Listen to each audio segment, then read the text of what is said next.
Highly inappropriate. Talk the truth. Truth. Talking truth to power, baby. Seek your truth to So are there public every day. tax dollars that are going to be used to develop Oh, thank you. this land, or is this But I got it now.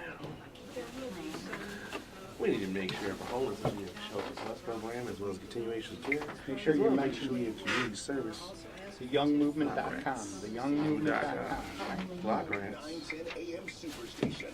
Coleman Young, Coleman Young, hallelujah. Coleman Young, Coleman Young, hallelujah. 15 seconds, everybody. 15 seconds. 9:10 Move a.m. on. Superstation. Detroit's only urban talk radio station.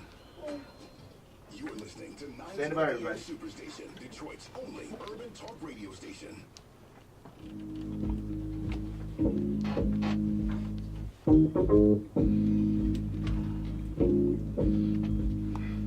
Hello, Jesus, Jesus, children. Jesus loves you, Jesus, children. Hello, children, Jesus loves you, of America. Hey, I like that. Talk the truth. This is Adolph Mongo sitting in for Reverend Rideout with, hey, Tracey Martin. Good evening, Detroit, and happy Sweetest Day. Hey, Henry Madness Myers. Hey, Adolph, Tracy, and we have a really special guest in the studio. Who we got here? We got the man himself. We were in New York not too long ago. He took New York by storm, and we had people asking him, "You need to move to New York and run against the mayor here." His name is Bill Bill de Blasio. Alexander Young, Hey, what's going on, everybody? Always good to be here with you. and we want to make 9:10. sure that Reverend Rideout get a speedy recovery. Yeah, we praying for him. 9:10 a.m. Superstation, the voice of Detroit. 313-209-9000. Listen, this is Adolph Mongo. This is not Reverend Rideout. So, you know what? Y'all want to call and talk the talk? We're going to talk the talk. But we got Coleman Young here. Yeah. You know what? 910, extended an invitation Thank to both of the candidates. Right. Yeah. What Because happened? of Reverend Rideout, situation. Yeah. And the Duggan administration said, "No, we don't want to come on." That's unbelievable. We gonna come on. We'll talk the talk, walk the walk, and do what we need to do. Am I right? Absolutely. Well, listen, that's why we call him Mike Ducking, because he's ducking everywhere we've been, and every time that people want to talk to him, he's denied. Well, He's in the listen. Candidates Protection Program right now. That's why Listen. we're running. That's why we win. Listen, let's talk about when you were in New York. Yeah, the Breakfast Club. Oh man, you know what? That was amazing, wasn't it? I've never heard of the Breakfast Club. You never heard of the Breakfast No. Club? You never heard of Charlemagne the God? No, but I knew Charlemagne, the Holy Roman Emperor. Oh, You know God. what? Hey. Charlemagne the God. Yeah. But I'm gonna tell you, they said they are so tough on people, and you know what? And not only tough on people, but those are smart young Smart men people. and women. Smart folks. But when you went on there, man, you turned it out. Hey, well, they're good people, man. I mean, you got DJ Envy, you got Angela Yee, Charlemagne the God. They're good people. I'm just thankful for the opportunity to be there. And big shout out to Curtis Gershon for allowing me to be there, man. You know what I'm saying? I know. That was a real blessing. That I was able to It go out there was. and do that. It was. And I'm just thankful to them, and I'm thankful to everybody who supports me. And that's what we're talking about, man. I think it's just our message is resonating. You know what I mean? And I owe a great deal of that to you as well. Going out there and getting it. We were killing it with this ad right now. Is this ad? Ad for the Super Let Pack. me ask you I this. can't coordinate. So. Let me ask you this, and Tracy, and you understand this. Is this ad over the top, or is No. it true? No, I think it's No. right on point, especially for what's going on in Detroit right now. I think the ad, which I call corruption, it just, it sends a message that the streets are talking about anyway. And we just brought it home, with this ad And, you know, there's a lot of talk about Kwame Kilpatrick and the sentence that he got, 28 years. And look at what the mayor is doing. What's the difference? And, you know, I know there's this pushback from the 11th floor. Alexis Wiley came out and called the ad vile and, you know, misrepresentation, but it's all based on truth. I mean, the mayor did an interview with Charlie Liddell. He said he rigged it. He said he rigged it himself. He said that rigged he'd it. had a negotiated price with 3 contractors, and then those 3 contractors were the only ones that got the bid, and he let everybody else know about it a couple days after he had that meeting. Then he said it wasn't collusion because the state knew. The state said we didn't know, and we told him not to have that meeting, and if he did, we weren't going to participate in it. And I mean, this is just, it's just corruption on parade, and it's wrong, and it needs to stop. And quite frankly, I don't think we went far enough. I don't think the Super PAC went far enough with the ad. The fact of the matter is, if you're a black person in this country, you're 3 times more likely to be pulled over. You're 3 times more likely to have your car searched. You're 3 times more likely to be handcuffed. And you almost 3 times more likely to be arrested in this country. And the fact that you have a man who went on television and admitted publicly, openly, for a meeting that he set up to bid rigging and colluding, and people are still shaking their head talking about, no, he didn't. I think it's just absurd. It's on tape. It's on And tape. the fact, And ultimately, the fact they treated Kwame Kilpatrick differently and were so aggressive and so hostile towards him. And if that first started out over whether or not he committed perjury, that's what happened first. It wasn't that he actually did it. It was over whether or not he did it. And they were so aggressive towards him, and the federal government came in immediately. Whereas compared to now, this guy's admitted to it on tape, and people still have this hands-off position. I think that's the issue about institutional racism in our correction system. well, just like the ad said, it's simply a matter of black and white. Right. And ultimately, you know, these contractors that got the meeting, they ultimately got a special contract, you know, which is unheard of. So, I mean, if that's not bid rigging, I don't know what is. It's just a Bid matter of rigging? Bid rigging? Yeah. Collusion? You know what? Those words was not in my vocabulary until we got the we got to talk. Well, collusion is a secret or illegal meeting or cooperation or conspiracy for the purpose of cheating or deceiving others.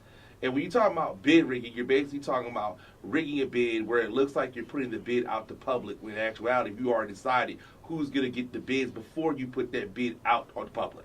So that's basically why they call rigging the bid. So that's what it's called. It's bid rigging and it's collusion. It's wrong. It's taking money out of people's pockets and putting it in their own. And let me say this. This was money that was set aside for the hardest hit funds. Imagine how many people would still be in their homes now if they got that money. We would be a totally different city. 80% of the folks that make $30,000 or less were rejected for these hardest hit funds. And for him to bid rig and collude with money that was desperately needed while people were hurting, while people were on their last $2, while people were dying from poverty. If 300,000 people die a year in this country because of it, I think is wrong and shameful And Doug, and I criminal. hear that it didn't pass the smell test because Charlie Liddell asked him about it on tape. And he said, I don't believe that it was collusion in his own mind. But we know how delusional Duggan can be because he doesn't believe that we're living in a city of, that's unequal. Okay? Well, he said it's fiction. Fiction. That's not true. He calls it a myth. Yeah. Henry, you live in the hood. That's madness. I'm talking to madness. Are there 2 Detroit or Absolutely. there's 1 Detroit? Well, really, there's like 4 Detroits, if you really want to know the Go truth. ahead. Yeah, I Expand on mean, that. here's the thing. There's Detroit for downtown, which is for the corporations and for the moneyed elite. There's Detroit for Midtown, which is for the upper professionals, the business class. And then there's the poor people, and then there's these gated communities that are around the city, pockets like Palmer Woods and Indian Village and all that. and those are for that again that professional class. And you look at my neighborhood, and there are empty homes. There are things that where you've got trash all over the yard. They haven't been demolished.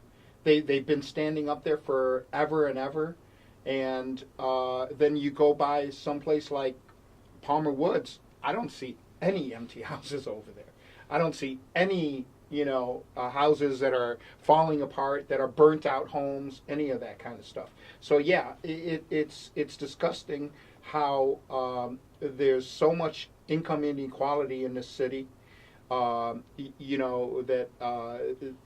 the mayor does not seem to really care about the people. And what I would have to say is that the money elite, the government that's run by money is just like a government run by the mob, as FDR used to say. Well, you know what? They put Kwame Kilpatrick in for RICO. That's what they used to put all the mafia people in jail, etc.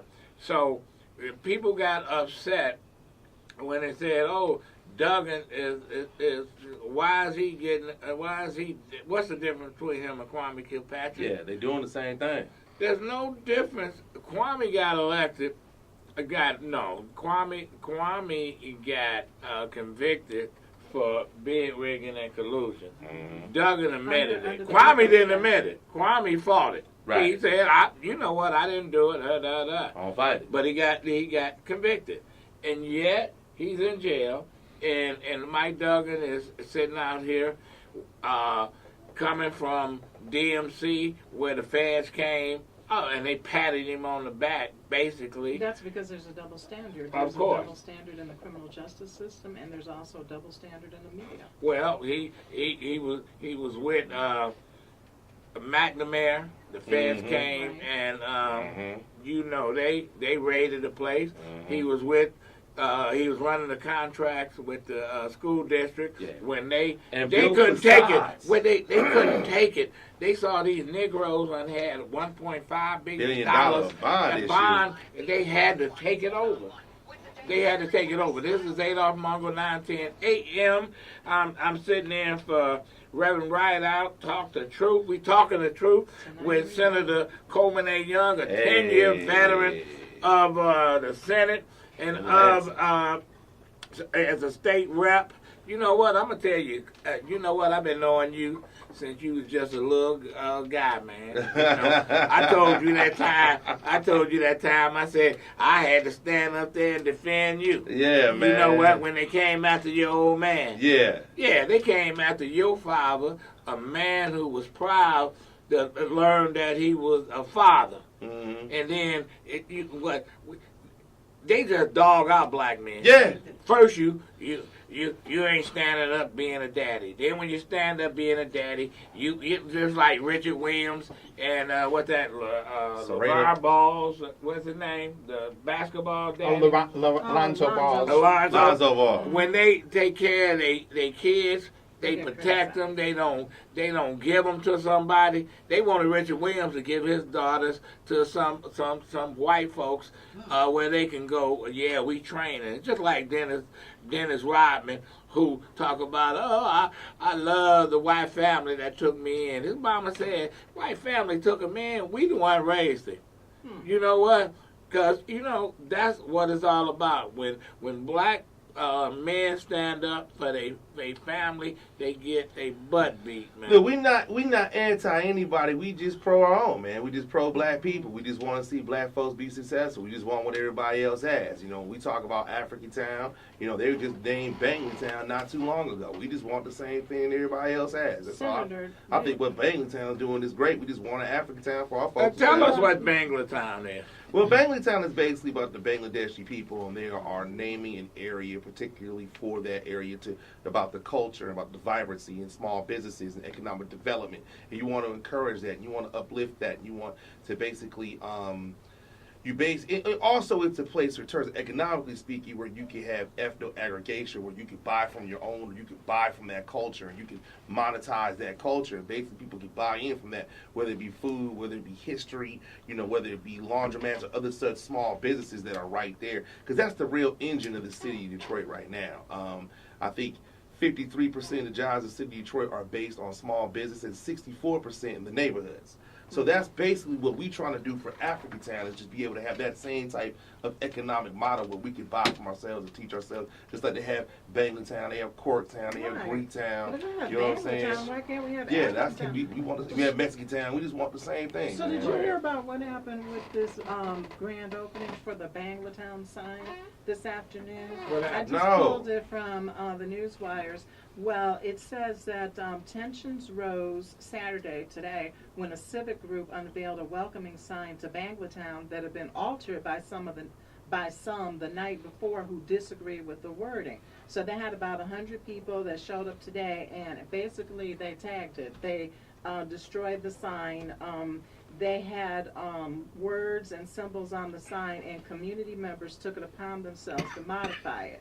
And so what they had was, the sign read, "Welcome to Banglatown, a touch of South Asian hospitality." And then they had a rickshaw on one side and a folk singer on the back, which said, "Thank you for visiting Banglatown." So somebody took some spray paint and first they put a white decal over the words, "A touch of South Asian hospitality." And then somebody took like some spray paint or something, and they went over it with Bangladesh and American flag.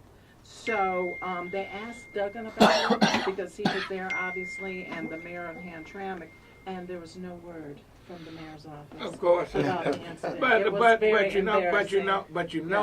there's no word, and he's not gonna say nothing. He's been silent. Right. He's not gonna say anything. He thinks that by not saying anything, he's gonna ride Yeah, back he can get away from into it. into Get the away office. with it, man. And Scott Benson's a councilman for that district. That's the 3rd district. Yeah. And, Well, it looks had like we nothing need say to that. have more conversations with the community about what's going on. And we want to make sure we have these type of flags, we have these type of things that it represents all the community. And it's the sign. So it's not that difficult to be able to get input in terms of what the community wants and what we can do. I mean, I don't see why we can't do things, and we want to make sure we honor people, we honor them the right way. Right. Exactly. You know what I'm saying? I don't see why.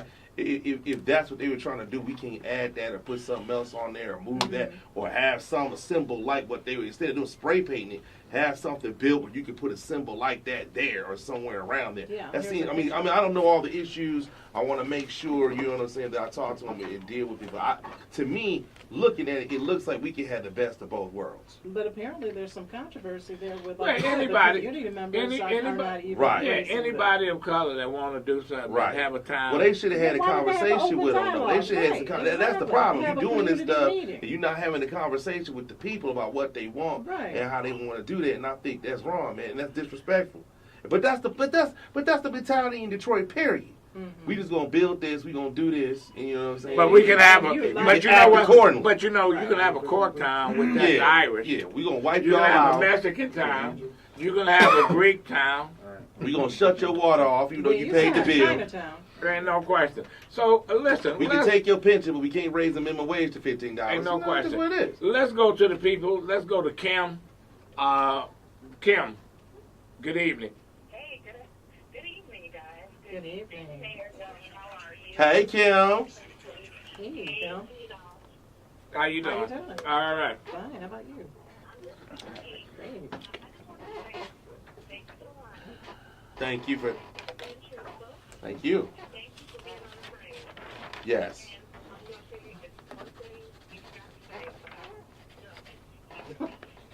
Hmm. Hmm.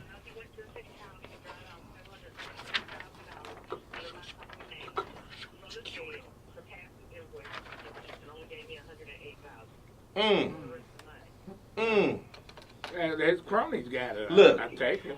When I'm mayor, we gonna make sure that these contractors get paid and they get paid promptly. That's just the issue of lack of leadership. 2,200 low-income individuals who are on their way up making $17 an hour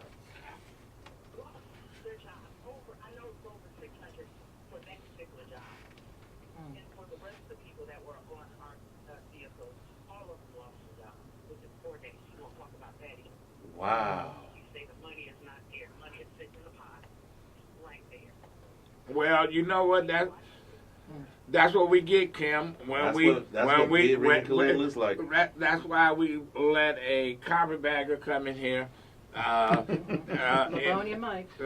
From the whitest city in America, and these prop Negroes say, "Oh, we need his water cold. His water better than the black people water, and we need him. We need Master Duggan." Well, that's what Yes.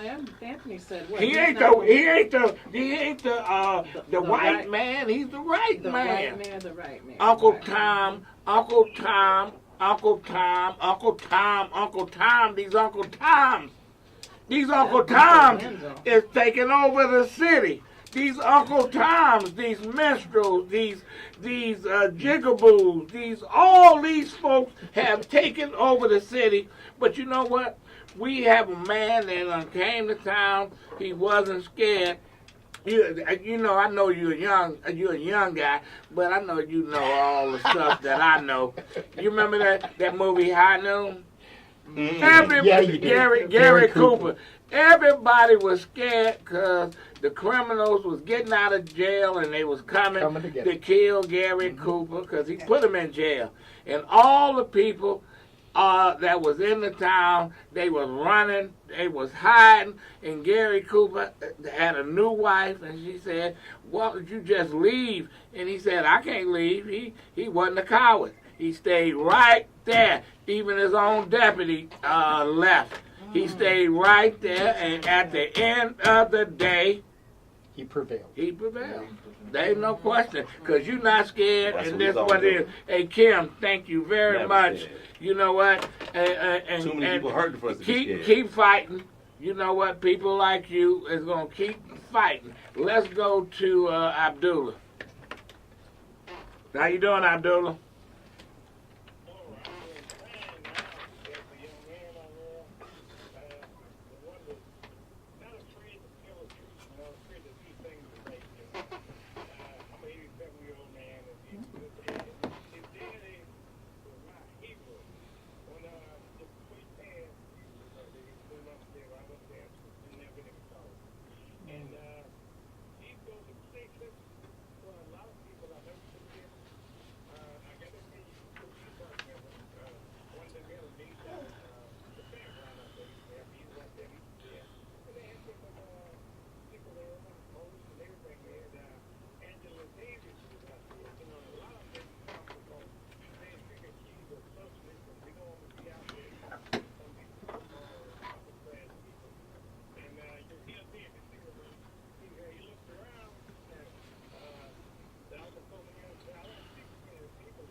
Mm-hmm.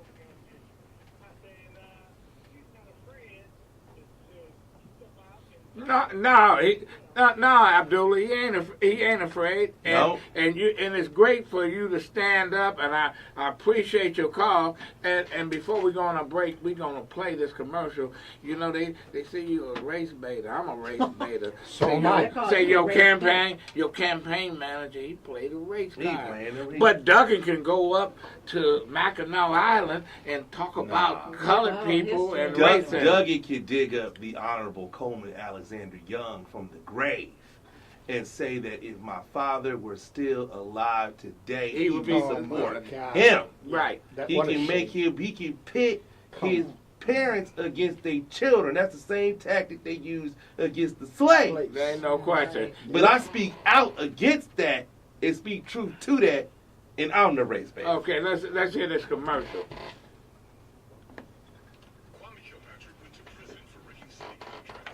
So what's the difference between him and Mike Duggan, who also admitted to rigging city contracts? A federal grand jury in Detroit has subpoenaed records and officials from the Detroit Land Bank Authority and from the City Housing Demolition Program. A former high-ranking police official also has been indicted for taking bribes from tow truck owners. When will the corruption stop? Why does Duggan get a pass while Kwame Kilpatrick goes to jail for 28 years?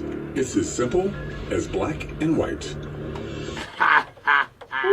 Simple as black and white. Is that what it's about? Is that what it's about, Coleman? That's Young? super Senator PAC. Coleman That's Young? super PAC ad that I'm not associated with. It's something else. It's something. I love it though. Listen, that's what you call truth to power right there. Absolutely. That's what that is. That's what you call truth to power. That's what you call righteousness to injustice. It hits it right on the head of what we're going through and what this is about. And that is a microcosm what's going on in this city and in this country with black folks and oppression. And when you're talking about, African Americans, like I said, who in 2 times more likely to be arrested in Detroit, 16 times more likely in Livonia, and 32 times more likely in Dearborn. I mean, these are just facts. And so when you have African Americans who are overrepresented as defendants, who are overrepresented as people being arrested and filling up the jails, and added to the jail industrial complex and the prisoner industrial complex, and you have a person who commits a crime on television, openly, and you can see it, and you still have people who are saying he didn't do it, that's when you know there's something different there. That's when you know we have a problem with institutional racism. And that's why I've been saying what I'm saying. That's why I defend that ad. And listen, people may not like the way, the aggressiveness in which the ad, I love it, by the way, but maybe people not love the aggressiveness in which it was done or the way in which we said it, but it doesn't take away from the fact that what we're saying is true and it needs to be talked about. It needs to be addressed. And, this is not some, just closeted, lower level, watered down racist policy that we're dealing with. This is white supremacy. And we got to fight it head on. Why don't you hold that? We're going to take a break. This is Adolph Mongo sitting in for Reverend Right Out. We telling the truth with Coleman Young, Tracey Martin, Madness. Everybody just drop. Come on, let's go. Leather. Man, these things are amazing. You're amazing. Amazing. Wow. Type of sound, man, bro, wow. Hey, You want to go back to the other headphones? no. Be sure to catch. Here, get a picture of me and Cole. Yeah. Right here on 19 Superstation. Yeah, I was saying the first half hour. If you love gospel and jazz and Motown cruises, holiday festival Yeah, concerts, we've got it all. Thank you for all you do. That's Walter. Your families love you. Well, I appreciate that, Phyllis. Thank you so much. Hey, I bro. know it's uncomfortable. That's to Walter, to ain't it? do something that you love That doing guy, so much, but I appreciate that it. 734 is Walter. No, Saturdays from 5 to 7 Do he p.m. call here? Mm-hmm. He not Walter? Back Is indeed. he- Trust me. I know what. Okay, is I he- know what. This guy not a fool. Who is this Walter, man? Man, Walter. I don't know what be wrong with Walter, but Walter. Walter Did hates you hear what himself. happened on Sheffield show this morning? What, Walter called? Yeah, he called, and at first it was a complimentary conversation, and then Sheffield ended up saying that he didn't have a fee or something, meaning a penis. He said it on the air because they got into it. I swear to God. Wait, Sheffield said that to him, or he said He to said Sheffield? Sheffield said that to Walter because Walter was disrespecting Sheffield. Well, I don't know why you let him get on. What was he saying? Well, Coleman Young. he was, He gonna be this mad. is what set Sheffield off. Coleman Young eating all the mess. No, You can tell himself, but you can't get married. Walter called Sheffield a race pimp. He called him a race baiter. He was alluding to you too, but he didn't mention you by name, Adolph. So he said you're nothing but a race baiter, and there's another one. I wish somebody would call me And that. then that's when Sheffield went off. They need to call me a race baiter. I wish they would. I'm even worse than Radolph. I wish you would. Call me. Because I would have made that commercial even. He stopped me from making an harder commercial. 'Cause I wanted to say some nastier stuff and just, the thing about Kwame. You're a race fan, man. I am, man. Y'all some race fans. That's because the unfortunately, I'm a race fan. race is one of the big, problems that's going on in this country. Remember when I took you somewhere and Jackie Curry say, Mongo, come here for a second. Didn't I ask you to get me an African American to do this spot? I said, yeah, Henry, come here. Where you from? What'd you say? Egypt. I said, that's an African American right there. She That's said, right. Egypt? I said, Egypt in Africa. Yeah, like 6%. You know, like black over there. Black as you go get. My uncle's darker than you. Yeah, well, you know what? You know that picture with you, your father and Sadat. Sadat, Yeah, Sadat would look like my kinfolk. Yeah. It is, man. Yeah. We So, hear some everywhere but around the anyway, world. when we come back, Coleman, we're gonna talk about your plan. Yeah, talk about it. Because the people say, where's it plan? You don't have a plan. Yeah, but it's up on the website too. Yeah, but we've you been know, having it up on the Then website. we put it out. It's like then we put the plan out. It's like, well, I don't like his shirt. Cricket. I don't like his tie. Cricket. I don't like his mama. How can you not love your mom? Oh, I love his mom. yeah, I love. I don't like his mama. What we got, bro? How many minutes? 30 seconds to live. 30 seconds. Get the headphones back on. We're going to take a couple calls before we get in. This time.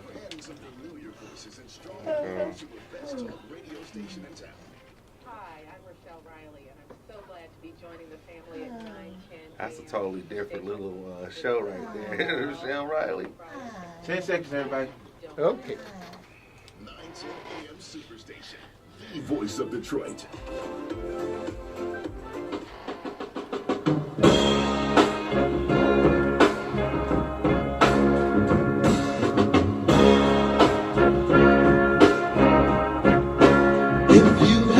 Choice.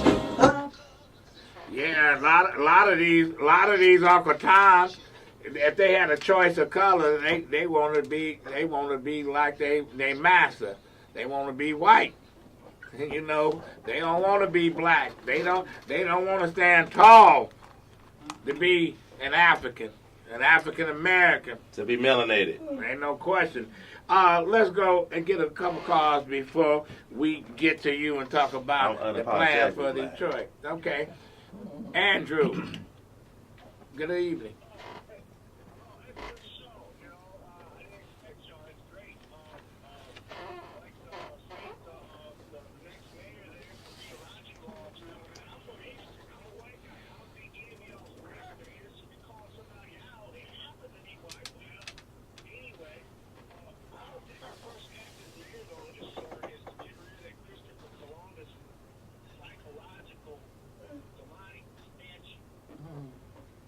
That's right. Yeah, we definitely. That's Yeah, right. yeah. We did. We.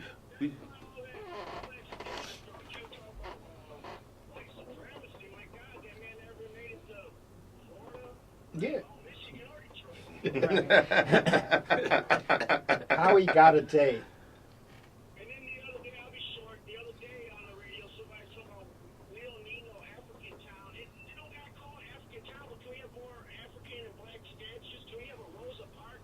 Right. No. I agree. We need one. Yeah. I agree. I totally agree with you. We gonna do that. Thank you, brother. Well, thank you, Andrew. 313-2099-1000, 910 AM. Superstation. We Why talking can't we have truth. an African town, Well, you man? know We what, got that every was- other town, man. There was a host right here on the station who said on the air that we didn't need an African town. Well, who was So- that? Who was that?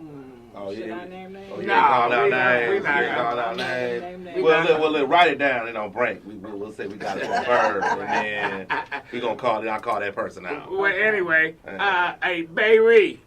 Let's get Bayree. Hey, Bayree, do you go to sleep, man?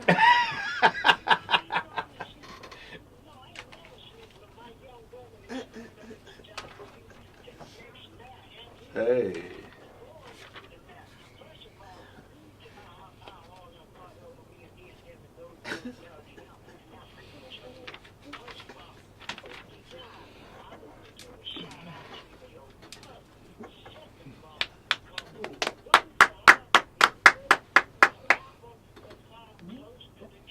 That's true. I am everything I am because my angel mother.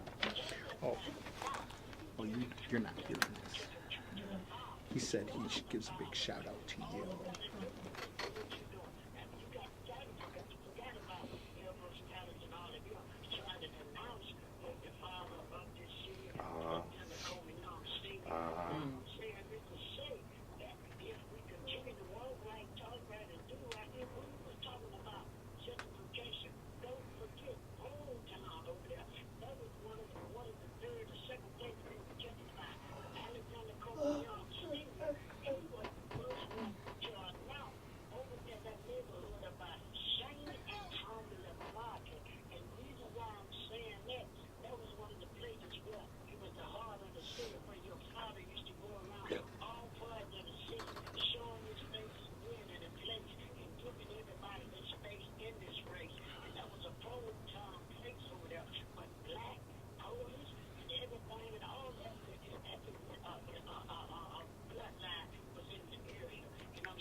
Wait, but you know, Bayree, you know what he doing out there. Thanks, Bayree. Bayree be hitting it on the Yeah, head. he hit it right in the head. But Brother Bayree killed it. But you know what? Your father, he stood tall. But people don't realize this, and a lot of folks are too young to remember. I remember in 74, 75 when the bar owner on Livernois murdered the young black man and said that he shot him in the back, said he was trying to steal a car, and they took him to court and he got a $50 bail. Mm-hmm. Black folks went berserk on Livernois. But I'm gonna tell you, it was gonna be another 67. It was gonna be another 67 rebellion.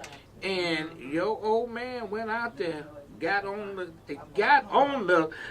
top of the cars. It said he brought he told the police chief, give me all the black cops that we got. And he brought them out there. He said they not gonna burn down Livernois. They not gonna burn down Livernois. They pushed them back. I talked to the late Gil Hill, who said the mayor said, I never thought I'd be standing out here with these cops, and they were black cops. They was African Americans. They had went through a whole lot just trying to be a cop, and he stopped another riot. And I'm gonna tell you, he was not scared. He was not scared. He came and he did what he had to do.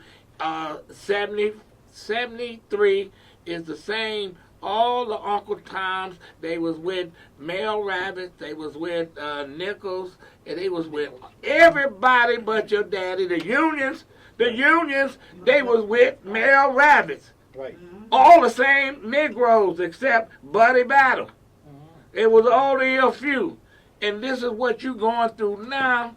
You know, you by yourself with your volunteers, with your supporters who said, oh yeah, you don't have the 100 preachers, the preacher pimps. No, you don't need them. You don't have. We got the real pastors in Detroit. Right. Name some of those pastors. We got the real pastors in Detroit. Well, listen, they was with you yesterday, right? Yes. They had a press conference. Let's come back. I want to do that right. So okay, that's fine. But listen, right from the beginning, Senator Young, Senator Coleman Young, they say, where's his plan? He don't have a plan. Where's your plan, man?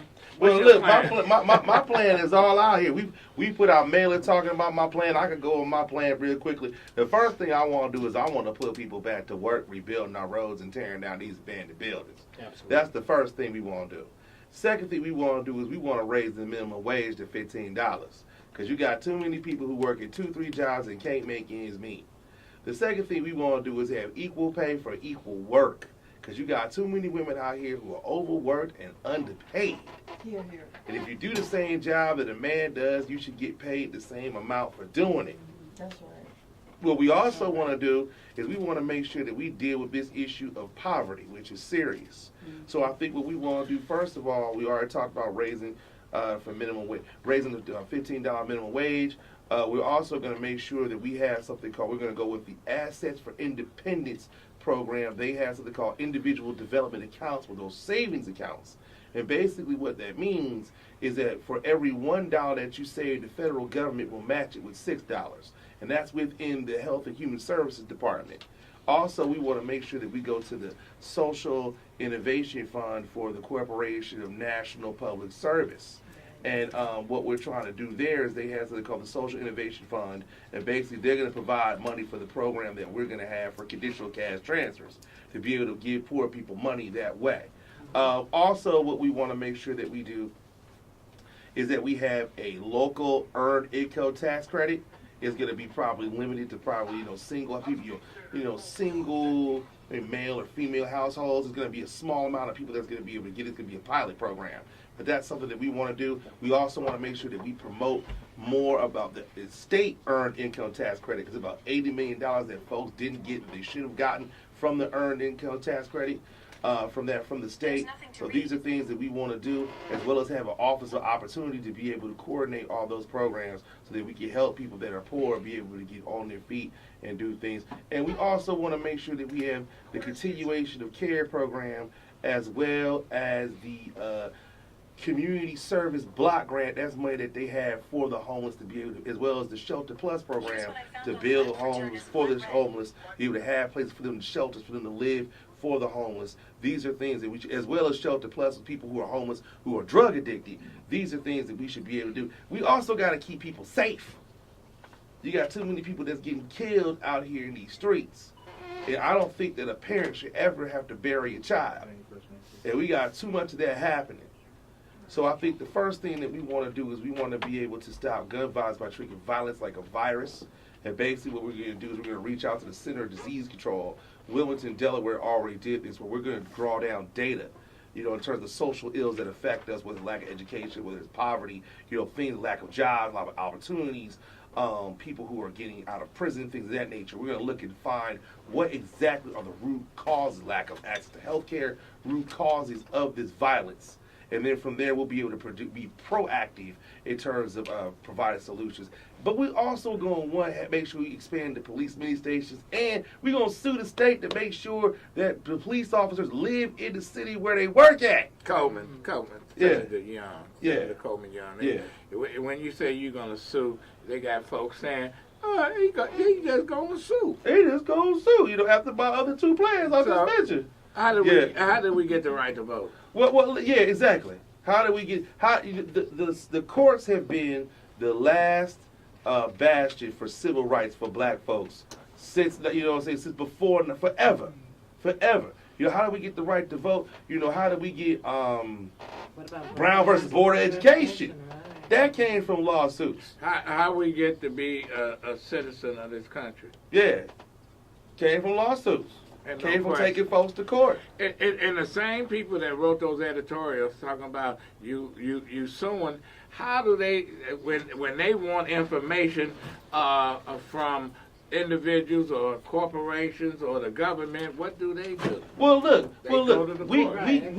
we cannot And they're sue. applauded for it. Well, look, we cannot sue and just continue to keep doing what we're doing. We can continue to just keep sitting here and taking it Right. and rolling over and selling out. You already got that with my opponent. If you want somebody who's gonna sell out, you already got a sellout office. If you want somebody that's gonna show out, stand up and fight, and use all the tools at his disposal to make sure that his people have the best quality of life, to stop this auto insurance redlining from going on, this racist redlining. You got somebody who's the chief legal counsel who doesn't even think redlining is a problem anymore in the city of Detroit. Elbridge Patterson thinks redlining is a problem in the city of Detroit. With Elbridge Patterson is more woke than your Detroit chief legal counsel, who's the former head of the NAACP. You know it's a problem. Let me say this. How are you the head of the NAACP and you the mayor of the city of Detroit? There's 80% black, the blackest city in the country. You go up to Lansing, you tell it to deal with auto insurance, and the number one problem that they're dealing with, which is racist redlining in Detroit, you don't deal with it. Ain't no question. And stop charging people based on their territory, their rates based on their territory where they live at. That's how they get around racist redlining. It's wrong. Well, let's take a question. Clueless. Let's take a question from Karen. Karen. Yes, good evening to everyone and to Senator Young. Good evening. Hey, Karen. Hi to the Senator, and your speech was just outstanding to the Senate. Thank you. It sounded like another Martin Luther King, and I wish that you could have the background that speech running for commercial. That Cool. would really be good and effective. We're definitely working on that. Okay, and also before the primary, I had sent you a jingle and some campaign suggestions that we had talked about. I don't know if you received them, but I mentioned I was a soror of your mother. Does that sound familiar? Yeah, it does sound familiar. Okay, Soror. Okay, Karen. I'm not gonna try to make the sound. I don't get in trouble. Karen, thank you for your call. I remember when Karen called the show last week, and she did the jingle of the Yeah. right. Oh yeah, Right. she's the great. Everybody want to get involved. Hey, we love it. We love it. We love it. We love get involved. Go to theyoungmovement.com. He's a Detroit man. Yeah. He love the Motor City. Love the Motor City. He likes what it does. I like what he does. But Senator, that was the rousing speech. I mean, you just blew everybody away with that speech, and it went viral. I mean, all those hits you got on social media, I mean, you must have set a record or something.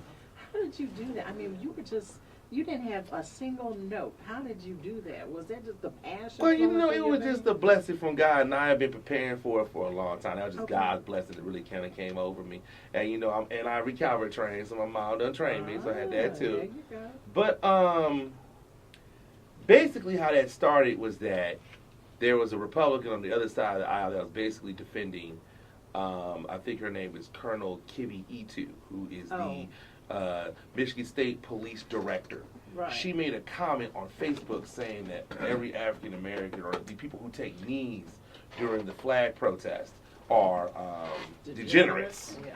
Okay. So, and she needs to lose her job, by the way. She got a 5-day unpaid suspension. Yeah, I well, guess Snyder thinks that's enough. Well, I mean, you know, I don't know how Snyder's not in jail for Flint, quite frankly. I mean, I don't know how he's still up and running around. That's another one, you know, that we're dealing with. But so when this senator was saying that,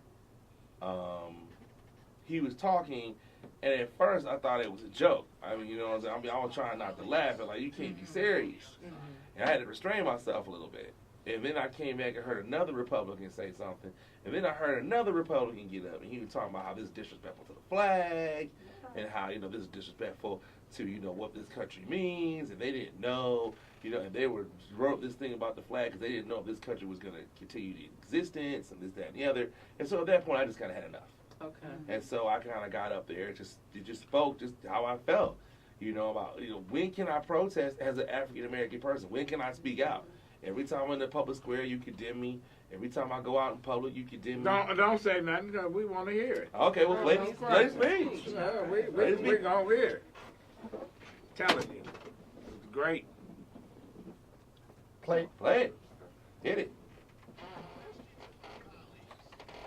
On the other side of the aisle, as an African American, as a black man, when can I protest? When can I speak out? When can I show frustration and anger?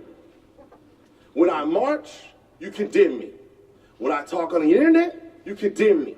When I say it on television, you condemn me.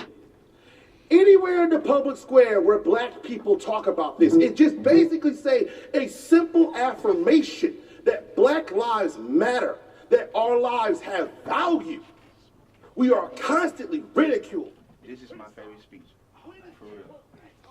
Because you was like this is a serious matter, and whoever didn't see this, that's on them. But this right here was an absolute message. So whoever didn't really sit here and watch this, that's on them. And when we was on the Breakfast Club, so that's my. I'm pretty sure. Don't thank you. And oppression. I was thinking anyone had the right to speak out against the injustices of America. It is black folks because they have shed blood, sweat, tears, and toil for it. I come from a people who have died for the simple right to vote, for the simple right to walk down the streets, for the simple right to use the same bathroom as their white counterparts. I have seen young men such as Damon Grimes in my city who was killed for riding an ATV. This was a child with a 4.0 GPA. Everything he was, everything he was going to be, everyone he was going to touch, every life that he was going to have impact for was snuffed out. And for what? A civil infraction? Is that what little my life has to you as a black person? Don't I have value? Don't I have meaning? Don't you look at me and see a man that bleeds the same blood that you do? And you treat my children that way? You killed him. You murdered him. And there was no consequence. There was no trial. Nobody was brought to justice for that. I went to that funeral. I saw that mother crying. I held her in my arms. We are angry. We are incensed. These are our babies. These are our children. A job as a man, as a parent, is to make sure that your child makes it and becomes what he wants to be. That's why we're protesting. That's why we're fighting, because we believe in the American spirit of life, liberty, and the pursuit of happiness. We're not protesting the flag. We thank God for the flag. Black folks have sacrificed for the flag. Hell, if it wasn't for black slavery, there wouldn't be a flag. You used us to build this country, and we didn't get any reparations for that. I'm still waiting for my 40 acres and a mule. And I know black folks who are upset about that. And they should be. We're not protesting the flag. We are using this opportunity because we know what the flag represents, which is freedom of speech. We know what the flag represents because we have sacrificed the most for America to be what it is because it was built on our backs. So when we do this and when we're out here in these streets and we talk about Black Lives Matter, it's not to say that other lives don't. It's just so that you see us and you understand that we have value in all the things that we have accomplished as black people. The clock, the almanac, the baby buggy, the carbon filament in the light bulb, the telephone, the shoe lasting machine. All of these things were built by black folks. The internet with Phil, Eman, Wally. All the things that we've done, all the things that we contributed, all the things that we sacrificed for as patriots, as fellow Americans and brothers in arms. All we're saying is just look at us. Love us the same way that we love you and love this country. That's all we're saying. We just want value. We just want to be heard. We just want our children to be able to walk up and down the street and not have to worry about them being killed and them being shot and them being murdered. That's it. Just value our lives, because Black Lives Matter. Thank you, Madam President.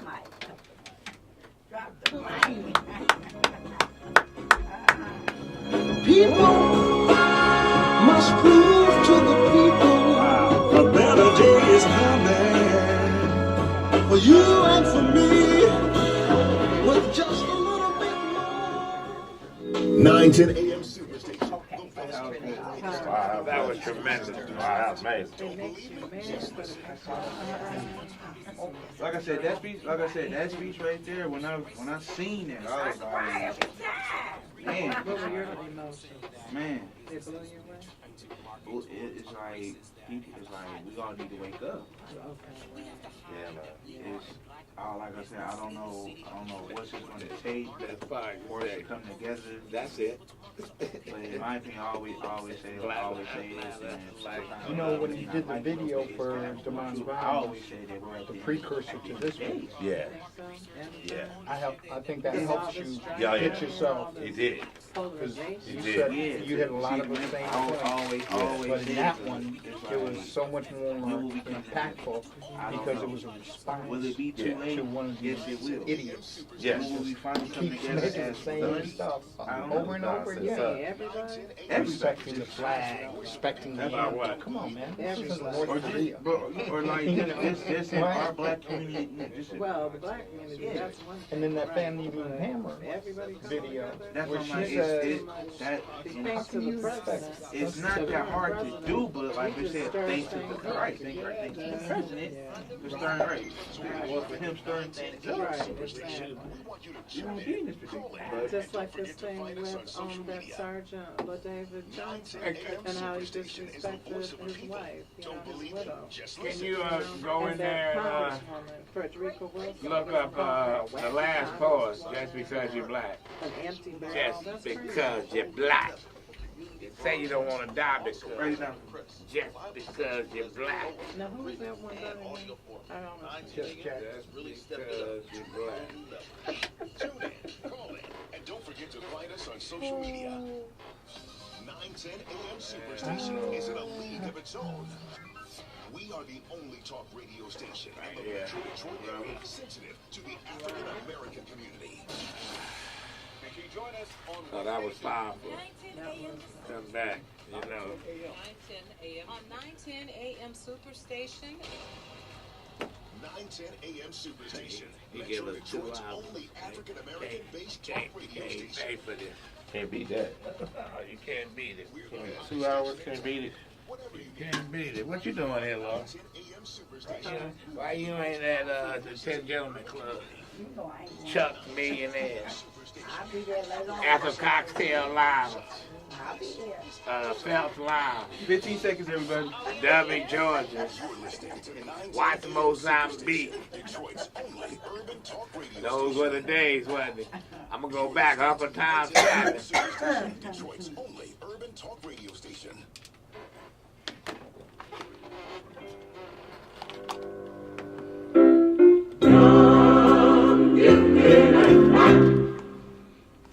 Oh, what a lovely, precious dream. That's right. Be young, gifted, and black.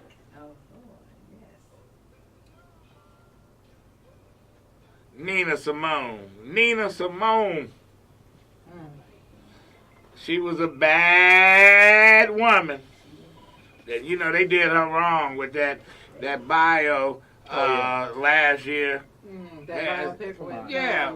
Zoe Saldana. Yeah, so it's the same as they had what's the Chadwick Boseman. Yeah. Thurgood Marshall. Yeah, right. You know, and he's going to be playing Abdul Jabbar in another movie. Now you said Bill Russell this morning. Yeah, well, yeah, listen, he playing every black folks. You know, they find one. guy. Yeah, ain't no question. You know what? He does have some talent though. Oh, yeah, he got talent. I'm not- They find somebody else. I for- liked him for, at 42.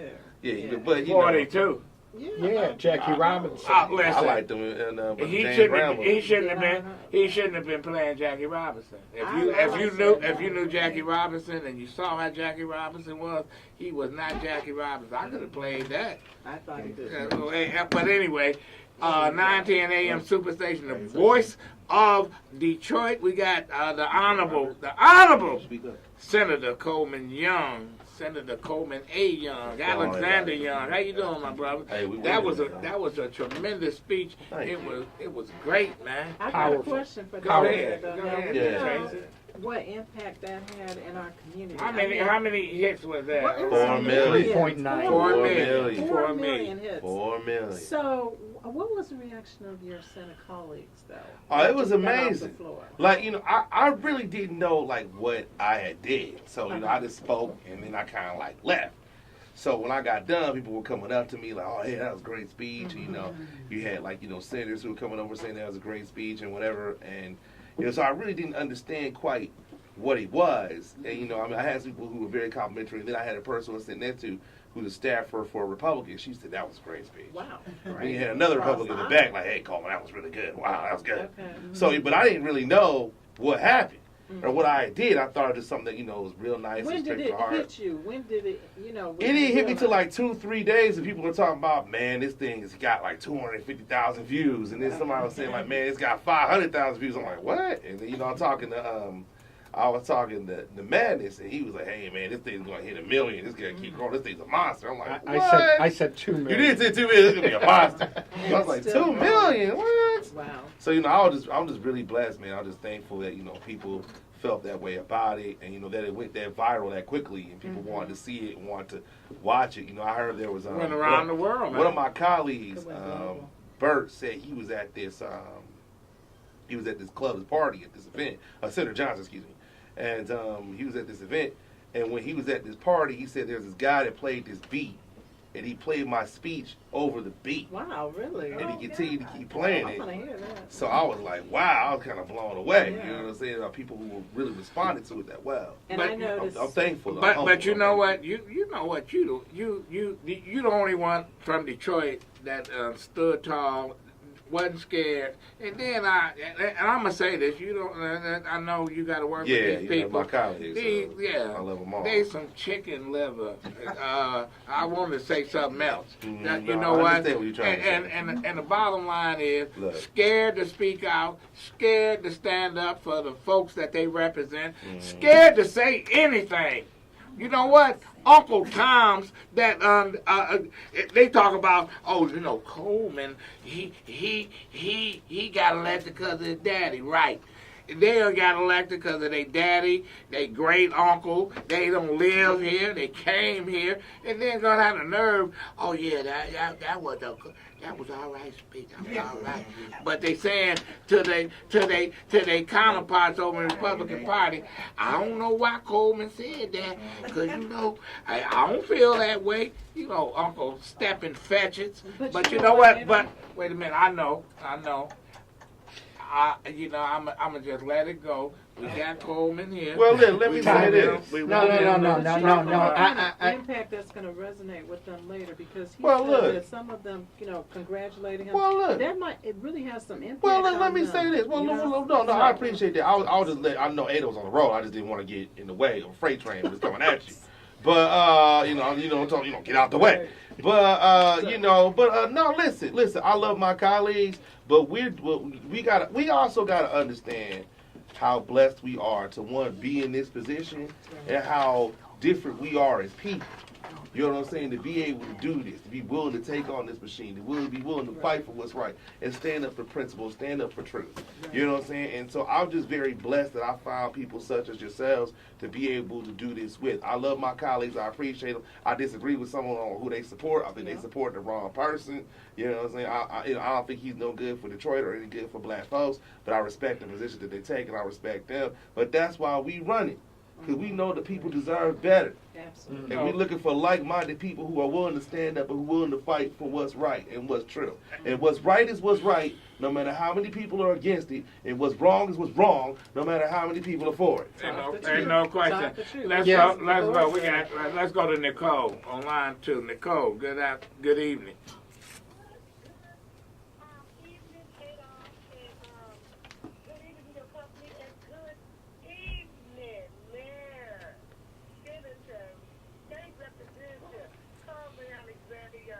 Hey. Thank you. I told my grandson, I said, you know what? Usually when the buses are always buzzing around on the dead carpet, they slide around. But when they see the light, that is, you know, it lets them, this has got the light, then they all get disturbed. And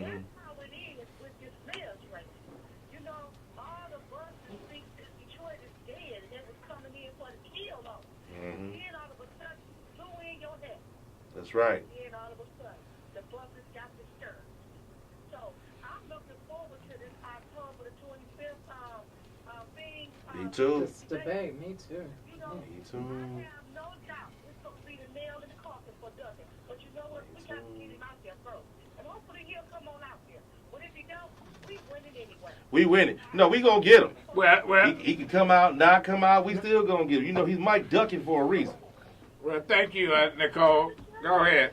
About Great. that ad that you got, that thing is taking off on Facebook. Hey, You know what the beautiful part about this is? And I'm going to tell you, what used to bring me to tears about this thing, how they always used to call in and try to put you down. But they didn't know. There's a man upstairs that was working in the work for you, and they did not know it. And he gave you that speech. That thing took off like, my God, something hot. And then when it did take off, it campaigned for you all by yourself, and nobody really knew how to do that. that's right. Then you got with millions of likes, and that's a campaign by itself, and they didn't even know it. So it wasn't no coincidence you threw your hat to read. It was all by design plan. Just like your dad was a design plan back in 73, I'll never forget it. I'll shout it on the mountaintop. I used to remember when he came to ground zero, when we was oppressed, he came, and we was all running out of our houses to meet him. All they said was Coleman is here. He didn't come to us with no ads. He came to where we was, ground zero. Got out of his car and started telling us about his plan. Everybody was coming out the house. I'll never forget it. They could never tell me what I know about the Coleman. This is the Coleman Alexander young city, and the king is coming back to sit on his throne. That's right. Thank you. Hey, tell us what you really feel, Nicole. Amen. Coleman Young. Coleman Young. You got these people going crazy, man. Coleman Maybe we Young. want to go get some more speeches. Maybe we want to go out there and go knock some doors right now, man. Ain't no question. All kind of fired up. Hey, you know what? The last 2-3 days, you've been the talk of the news media. Yeah. He's been everywhere. Detroit News had a great video. Yeah, what about You know that? what? I had people call me and say, "Did y'all produce that video?" I No. said, "That was the Detroit News. Detroit News that did that, man. When you went to Jay's, Yeah, that was fun. They got good food, don't they? No, they had great food. Jay's, that He had an omelet too, man. Oh man, kind it of was to omelet die was it? for. I think it was it a Western omelet? Yeah, that's what you had. One, man, it was good. I With had jalapenos and Yeah, hot you know I had sauce. Of course. jalapenos in Yeah, it. but I didn't get no hot sauce. Try to get hot sauce, man. But I think you got some. I think you got some Latino in you. You Yeah. got that hot food, man. And I Love my love it Latino too, brothers man. and sisters. I love it We need too, to stop man. deporting them. You know That's what I'm right. saying? It's crazy what we're doing. We need to be a sanctuary city. Detroit not a sanctuary city. No. No. You know, Mike. Mike Duggan don't want to take a position on it. That, no That's question. why he Mike Ducking. Well, let's. We got more people on the phone. Let's go to Ruby because they want to talk to you. Hello, Ruby. How you doing? Good evening. All right, good evening to everybody. Hey, Ruby. And to my mayor, Coleman. You know what, Coleman? I don't understand. Well, I guess I do understand. Let me ask you something, Ruby. You call him Coleman, do you and him y'all go out drinking? We this cinnamon young. You know, you know what? I'm sorry. I know you're a supporter of the senator, but you know, white folks always call us by our first names and whatever. It's Senator Young, and I just want to say that it is no disrespect to you. Yes. Okay. Hey. Okay. We Well, love go you. ahead. We love you, Well, Ruby. go That's ahead. what she said. Okay. Hey. Go ahead. Hey. Okay, go ahead. Hey, love Okay. you. Go ahead, Ruby. What I was going to say is that, Coleman, the reason why they're going to bring someone that they choose that Yeah. no TV screen. And I think it should have been some of the people. We are the one that have to. That's right. You know what I'm saying? So now he want to sit behind a TV screen. Yeah. And ask from everybody. Right. We debating. It's a closed audience that we debating in this TV studio. I thought people was gonna be there, and I was thinking, God, I thought I'm like WDIV. That's kind of a small place They But had they people, have but I'm cars thinking they that might they like want jam people in. These could be more No, dramatic. if they didn't want to have people, they didn't want to have an audience. No, they didn't want our supporters to wear Duggan. Because That's what it was. you got these overzealous Coleman Young people. Yeah, these Coleman Young people. You know, Well, just like the we ain't poverty gonna on name Town names. Hall, just like the town hall on poverty, you know, he didn't show up. Well, you know, He he's should have been sensitive. there. You don't want to hurt his feelings. He's sensitive. You know, you got to be careful when you talk to him. Now wait a minute. Today But, you did a taping, right? He's too aggressive. He don't want to do that. Did you do a taping today over at Fox 2? Or No. was it yesterday? Michigan Madness. Michigan Madness. Yeah, Okay, yeah. I'm sorry. Yesterday. I apologize. No, you ain't know about it. And Duggan was there first, and then you were on afterwards. Yeah. So that was the closest you've been to him so far. Yes. Did you run into him there? No. Oh, No, okay. he's you know what? You know, Duggan goes back and uses this old McNamara thing. You know, he don't want to be around you. He want to run from you. It's just like when Jeffrey Feiger Was got running the for governor. nomination Right. for governor, Mhm. and he picked Granholm, and Granholm, he picked her to He run did, for attorney yeah. general. Right. Soon as he picked her, they start running. They start running from her. They start running from her. Yeah. What I did, I put it on my Facebook page and I tagged my family reunion page and I told them to watch and share it. So That's all right. Please keep watching and sharing, doing everything with it. Love y'all. Okay, Ruby. Okay, Ruby. Thank you. Let me say this too. You know, when we were talking earlier about suing, you know, it's the court's responsibility to interpret the law, and that's why we have a triumvirate system of government. The founders placed the courts there to prevent the other two branches of government from running roughshod over the rights of the people. And I don't see why, with all this injustice that's going on today in the black community, why, quite frankly, we don't use this more often. In the era of emergency managers, in the era where they taking people's water, and they shut the most water shutoffs in United States history, the most violent city, the most poorest city, and one of the most hardest hit economically, where you got 23% unemployment in these neighborhoods or higher, depending where you're going, the highest auto insurance and the longest red line city in America. I don't know why we're not using the court system for equal justice more often.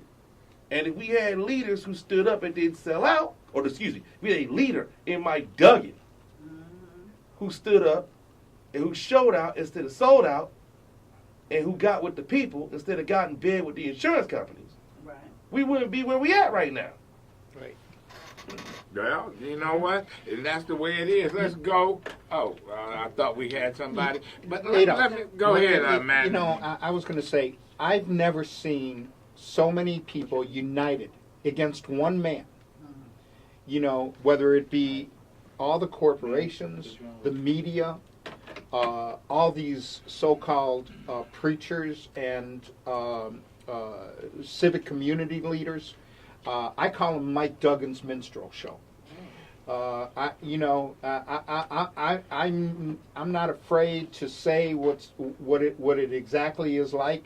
It's a bunch of people who are selling themselves out. They are united against this man, and this man is standing up against that hatred, and he is proud of standing up, because by him standing up, he is standing up against poverty, against oppression, and against subjugation in this city towards black people who are being removed from this city. Yes. Gentrification. Gentrified. Ethnic cleansing. If I was Negro removal. If I was a preacher, I would say amen. Amen. Amen. Let's go to Amen. Jalen on line one. Jalen. Jalen. Good evening. Go ahead. Hello. We doing all right. We winning, since baby. Since we got Jalen on the line, so What's up, talk to Jalen? us, Jalen. I think Jalen needs to turn down his radio. Go ahead. What up, though, Jalen? And let me say this, with the spirit of their Coleman A. Young, he will prevail. And I remember I was saying that, like, a lot of time when you had started saying